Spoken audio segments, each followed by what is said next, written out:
Hello everyone, this is Praveen Saran from health and Sirsa. और अब जो जीटी के लिए जो नए रूल्स रेगुलेशन आ चुके हैं आपके, ये आप लोगों के सामने हैं। जो ऑस्ट्रेलियन गवर्नमेंट ने इमिग्रेशन एंड सिटीजनशिप की जो वेबसाइट है वहाँ पे डाल दी है, होम अफेयर्स वाली वेबसाइट जो है। इसके अंदर बहुत सारे स्टूडेंट्स की जो कॉल आ रही है कि सर एसओपी किस तरह से लिखें, तो अब इन्होंने अपना पूरा पैटर्न जो है वो उसके ऊपर डाल दिया है कि आपको किस किस चीज़ों की ज़रूरत है। जिसके अंदर इन्होंने साफ साफ लिखा है कि include a personal statement addressing the GT requirement in application form. जिसके अंदर अगर आप यहाँ पे क्लिक करते हो तो ये 69 जो डायरेक्शन जो मिनिस्ट्रियल जो है ये आपका खुल जाता है। और ये आपको पूरा जेन्युइनली डिटेल्ड एक एक चीज़ बताता है। ये आप देख सकते हो। हाँ जी, ये रिफ्यूज़ल बहुत सारे लोगों के लग के आ रहे हैं, माइग्रेशन एक्ट 1958। तो इसके अंदर पूरे पैरामीटर्स दिए हुए हैं, पूरे पैरामीटर्स दिए हुए हैं। और साथ के साथ इसके अंदर नीचे जो दे रखा है आपको कि what evidence and information to include. तो पहली चीज़ है प्रीवियस स्टडी। जो आपके एसओपी में आपने लिखना है वो प्रीवियस स्टडी के बारे में जरूर बताना है, जिसके अंदर इन्होंने पूरा बता रखा है detailed. Academic transcript showing qualification achieve, जो आपकी जो सर्टिफिकेट्स है वो आपके पास होना चाहिए। Name of the education provider, कहाँ से आपने एजुकेशन ली, जैसे सीबीएसई बोर्ड और या फिर स्कूल वगैरह जो है वो भी आप लिख सकते हो। लेंथ ऑफ स्टडी, कितना टाइम आपने स्टडी किया है। और सर्टिफिकेट्स ऑफ अटेनमेंट, तो स्कूल से पहले पासिंग सर्टिफिकेट होता था, फिर एक सर्टिफिकेट और आ गया कि आप स्कूल से भी लिखवा सकते हो। दूसरी चीज़ है guys gap in previous study.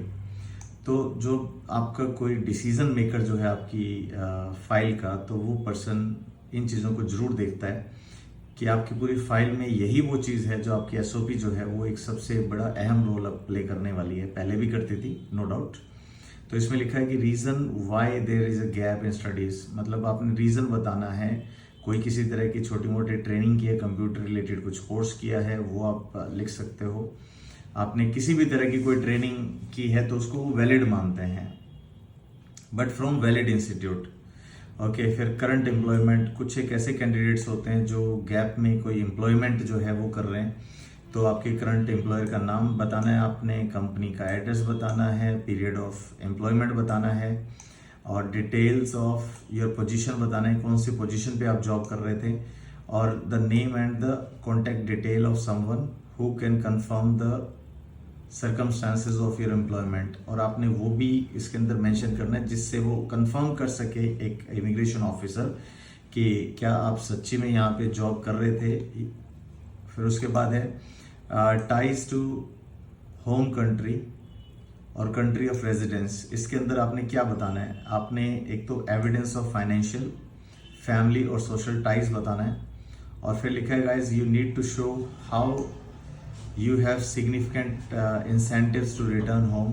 भी वापस घर आने के पीछे आपने अपना जितना भी वैल्यूएशन करवानी है प्रॉपर्टी की, तो जितना आपका ये स्ट्रॉन्ग होगा उतना ही आपके वापस घर लौटने के पीछे जो रीज़न लॉजिकली आप दे सकते हो। फिर इसके बारे में बात है guys economic situation in your home country. तो पहले डॉक्यूमेंट्स आपने प्रूफ देने हैं जो आपके एम्प्लॉयमेंट को या बिजनेस एक्टिविटीज़ को 12 month before lodging the application जो भी आपने किया है तब तक के बताने आपने। फिर पोटेंशियल एम्प्लॉयमेंट ऑफर्स, ये उनके लिए हैं जो सैलरी वगैरह ले रहे हैं, बेनिफिट्स ले रहे हैं। और ये भी बताना है आफ्टर कंप्लीशन द कोर्स आप क्या करोगे, और इनकम टैक्स रिटर्न और बैंक स्टेटमेंट अगर आपने ऐसा कुछ किया हुआ है तो, या आपके पेरेंट्स की। फिर है employment in a third country. फिर potential employment offers including salary and other benefits after course completion, मतलब आप कोर्स कंप्लीट कर लोगे तो आप क्या करना चाहोगे, अपनी कंट्री में जाना चाहोगे, उसी कंट्री में जॉब करना चाहोगे, या फिर किसी और कंट्री के अंदर आप करना चाहते हैं। अब ये इन्होंने साफ साफ लिखा है हाउ वी असेस जीटी। ये बिल्कुल गौर से देख लो, हाउ वी असेस जीटी। तो ये इन्होंने जो लिखा है कि the GT requirement is used to make sure the student visa program is assessed as intended. The student's visa program is not a way for international student to maintain ongoing residency in Australia. मतलब student visa जो है वो आपका residency को maintain करने का कोई reason नहीं है इंटरनेशनल स्टूडेंट्स के लिए। और जो जीटी रिक्वायरमेंट्स है वो हेल्प करती है आइडेंटिफाई करने के लिए एप्लीकेंट्स का who are using the student visa program for motive other than gaining a quality education. मतलब ये उनका पूरा उन्होंने वो बता दिया कि हम क्या क्या चीज़ें वो देखने वाले हैं आप लोगों में। फिर है situation in your home country. आपकी होम कंट्री के अंदर सिचुएशन क्या है जो कोर्स आप कर रहे हो।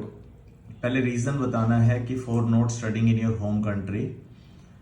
ओके, जो सिमिलर कोर्स आपका अवेलेबल है वहां पे तो आप क्यों नहीं करना चाहते। एसओपी के अंदर ये चीज बड़ी गौर से लिखी होनी चाहिए, और अगर आपका इंटरव्यू आता तो ये चीज पूछते हैं।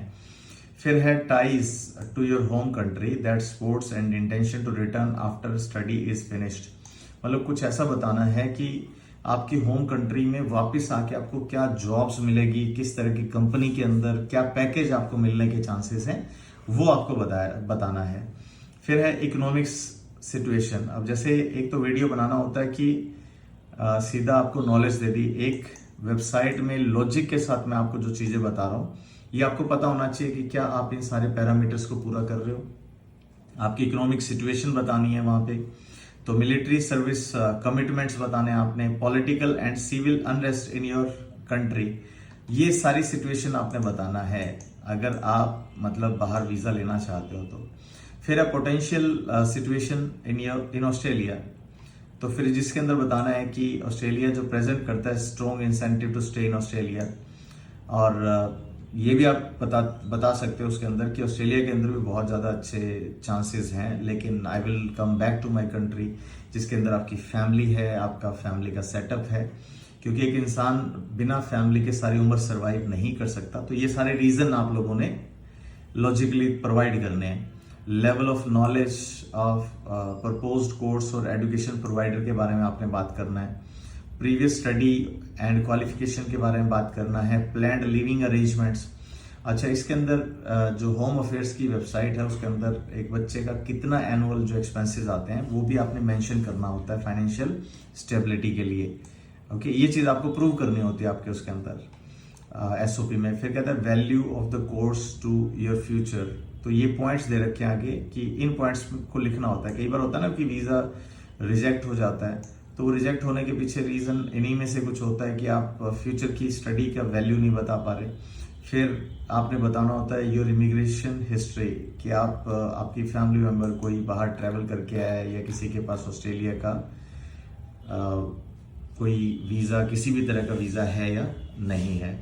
तो ये थी आज की वीडियो गाइस, और इट्स बीन लॉन्ग टाइम। मुझे फालतू में जेन्युइनली गाइस वीडियो बनाना अच्छा नहीं लगता। मुझे ये है कि ऑथेंटिक इन्फॉर्मेशन मैं स्टूडेंट्स के पास भेजता रहूं, और ये इनकी ऑस्ट्रेलिया की वेबसाइट पे लिखा हुआ है जी, तो यू कैन सी। और हो सके चैनल सब्सक्राइब किए, शेयर करें ज़्यादा से ज़्यादा गाइस, सो दैट बाकियों को भी बेनिफिट उठाने का मौका मिले।